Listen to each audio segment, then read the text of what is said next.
Hey everyone, welcome back to our channel, We're the Movie Couple. I'm Wendy. I'm Dustin. And this is our non-spoiler review for Don't Worry Darling. Don't Worry Darling is directed by Olivia Wilde and stars Florence Pugh, Harry Styles, Olivia Wilde, Chris Pine, Gemma Chen, Kiki Layne, and Nick Kroll. The story follows Alice and Jack, who lives in the community of Victory, an experimental company town that houses the men who work on the top secret project. So we've seen the trailer for Don't Worry Darling. You and I did a reaction to it, and it hooked me. The trailer actually hooked me because they called it a psychological thriller, and the imageries, when weird things starts to pop in and out, especially for our leading lady Florence Pugh playing Alice, I was like, ooh, what could this be? And it kind of was giving a little bit of like the Stepford Wife. I was thinking maybe a little bit of like Last Night in Soho, because that also dealt with interesting visuals like that. So I was really, really hooked.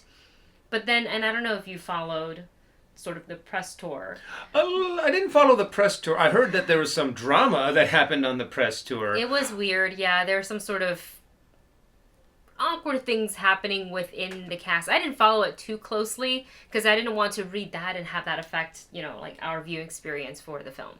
And I do have to admit, I think the trailer hooked you a little bit more. I kind of watched it and I was kind of like, okay, it looks kind of weird, but I knew that this whole build up of whatever they were going to do in this movie really did end up really relying on whatever the hook was going to be, whatever the big twist or the big reveal was going to be. So those kind of movies can do an amazing job in the beginning, and if you don't crush that ending, you don't get that last little, oh, that's a cool twist kind of thing, it ruins the entire movie. So with that said, I really do like the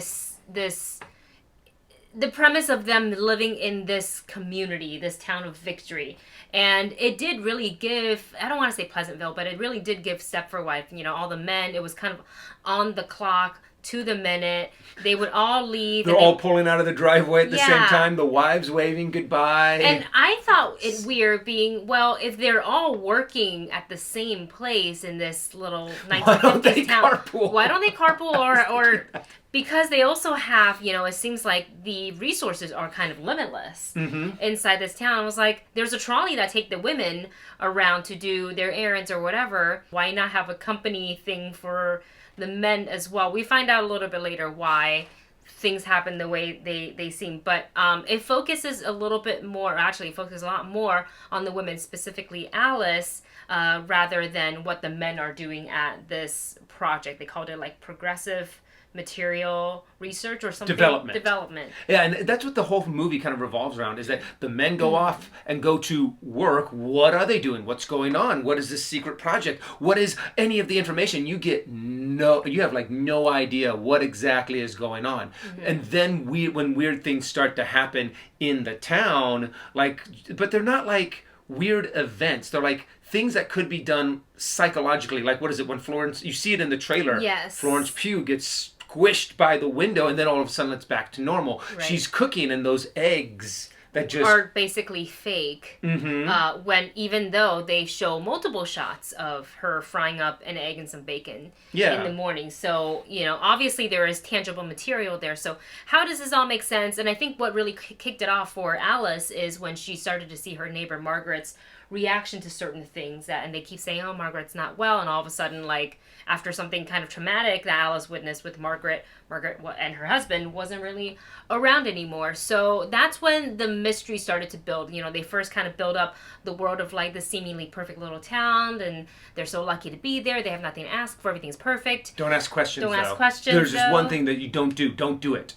And that immediately makes you go, well, now I want to go do that. You told me not to do this one thing, right? And that's now the only one thing that I can think about doing. Right. Specifically for the wives, they can't really leave the town of Victory. And I mean, just like the civilized, like they can't go into like the desert. That was very much banned. So Alice, naturally, after witnessing what happens with Margaret, kind of starts going down the rabbit hole of wanting to know what's happened, because she started to experience a lot of the visions as well. And I want to say, the visuals when they pop in and out, which is again not like a brand new thing, we've seen it done in many movies before, but I want to note the sound design. I actually found it really interesting because it would kick in and it gave a little bit of like I don't know, maybe a little bit of Us. When they would, weird things like that would kick in. They have like the strings and the weird him ha's, like that's what they sound like. The weird noises. When you can actually do a really good job on just making eerie sounds that are also musical, it really does add to the suspense, the creepiness, and the visualization that you are presenting to the audience. Yes. And I do have to admit, some of the visuals were really good, and the music was, the sound design was really good, but it was very sporadic, and it really seemed like they took a lot of these weird imageries and a lot of these weird, creepy moments and kind of just threw it in there, and now we're moving on. And then they threw something else in there, and then just moved on. And then when you do get to the end, you don't really find out what was the importance of all of this weird things that happen. Yes, the payoff wasn't there. And I'm kind of, it also is just like they threw him out there just to throw him out there and just to have a creepy moment.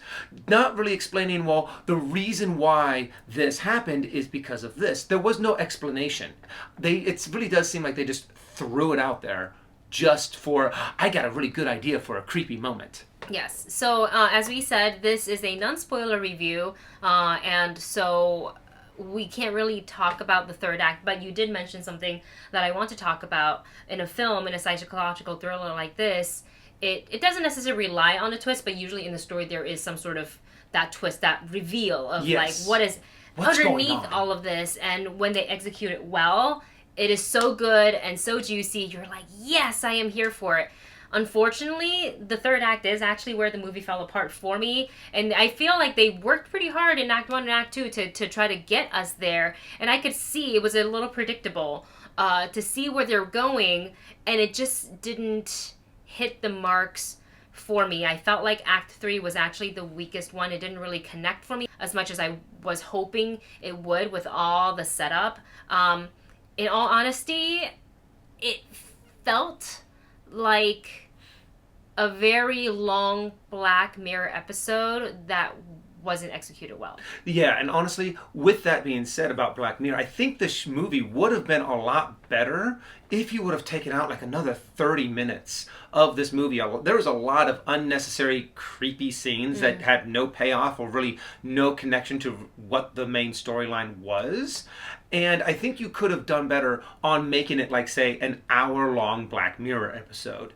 And I don't know how to put it exactly. It's just the fact that none of them really hit home. None of those creepy moments hit home for you. Really hit home for me. I was kind of like, okay, it's a creepy moment. But then the fact that the characters just go on and it seems like that moment never really happened and there's really no reaction to it.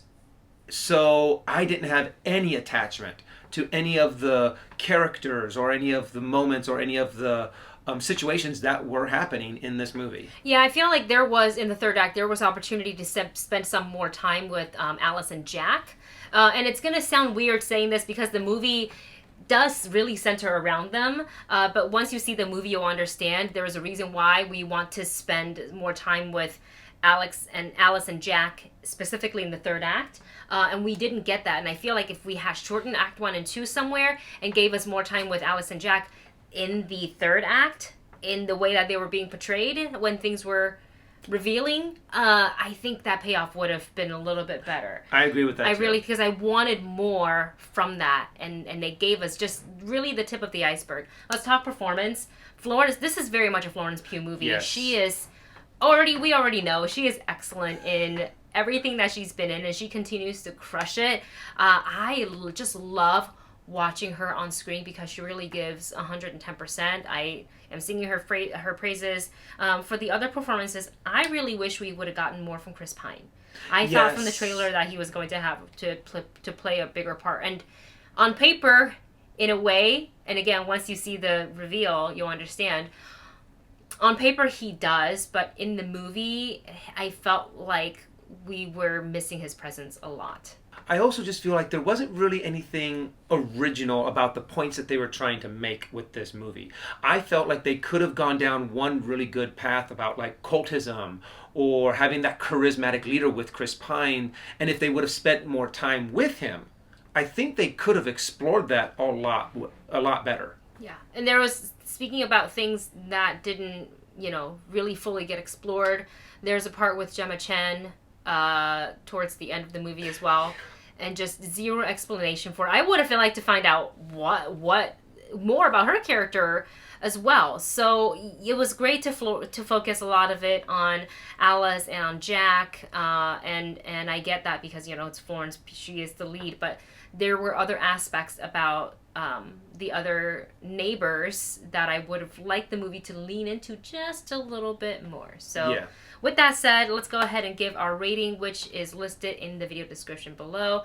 For this movie, it's a lot of really cool scenes, like the way everything is set up. I really liked a lot.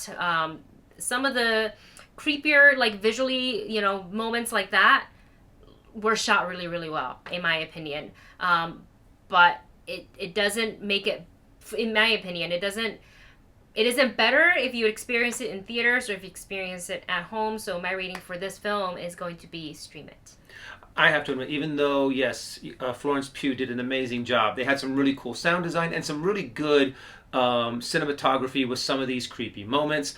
All in all, it really did not add up to anything. The payoff just did not hit home, and there's a lot of moments that you're like, well, what was the whole point of us going on this journey? Honestly, I don't really see much point in even seeing this. I would say skip it. Wow. And there you have it. That is our review, non-spoiler, for Don't Worry, Darling. If you've seen the movie, let us know your thoughts in the comment section below. Thank you so much for watching. Don't forget to like, share, and subscribe, and we'll see you in the next one.